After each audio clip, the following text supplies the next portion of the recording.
Ok,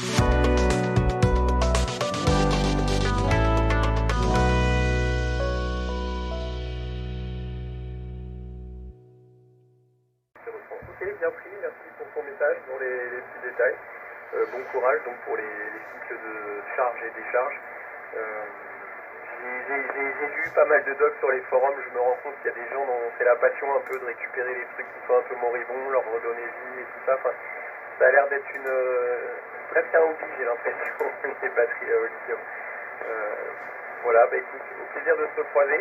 Et puis bon courage pour également le coup de ménage à KFK, qui a besoin d'aide, il ne faut pas hésiter éventuellement à demander. Dans les news, j'ai oublié aussi de regarder les événements à venir. Là, si j'ai bien compris, il y a un contest ARRL EME ce week-end à partir de samedi, donc organisé au Radio Club. Donc les écouteurs, n'hésitez pas à regarder ce qui se passe à KRK ce week-end.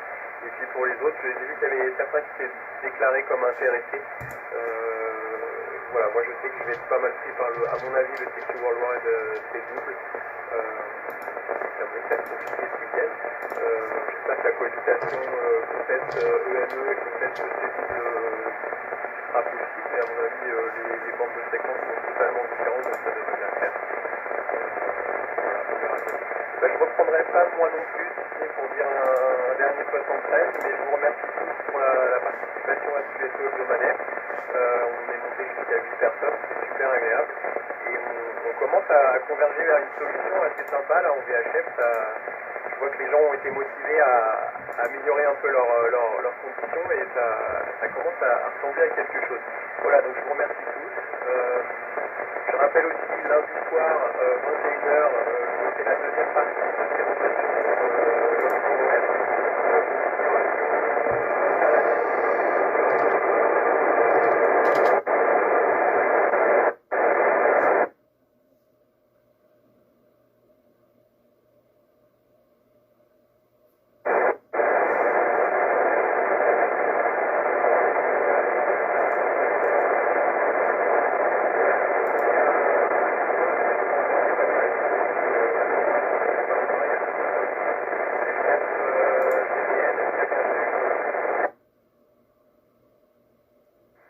FE4HGU, de FE4GVN.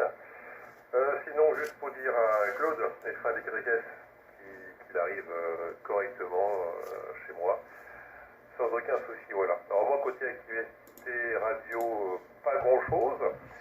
Je me suis amusé à paramétrer le 9007 en mode terminal, ce qui veut dire c'est que tu passes 100% d'informatique. Cette possibilité existe, donc j'ai cherché un petit peu à configurer ça, ce qui n'est pas évident quand si tu n'as pas des tutos sur internet, voilà. Et sinon, côté HF, n'ayant pas une antenne digne de ce nom, en gros j'ai une GP27, donc je me limite en mode numérique avec une puissance de 10 watts, ce qui est largement suffisant sur toutes les bandes. Donc l'antenne s'accorde sur toutes les bandes, sauf le 80 et le 160 mètres, faut pas non plus abuser. Et sinon, je fais du ST8 et du VARA. Voilà, alors, ce qui est bien dommage, la fréquence principale en VARA, c'est le 7105. Et il y a beaucoup de phonie sur 7105 ou à côté.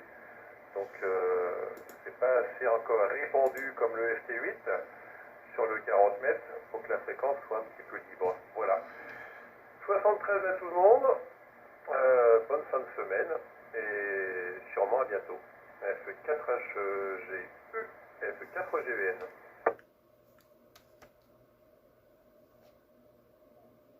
Ok, F4HG qui reprend, je crois qu'on a fait le tour, donc Bertrand est parti, Stéphane est parti. Il reste Stéphane peut-être, Stéphane une dernière fois le micro, F1UBL, F4HGU pour le groupe.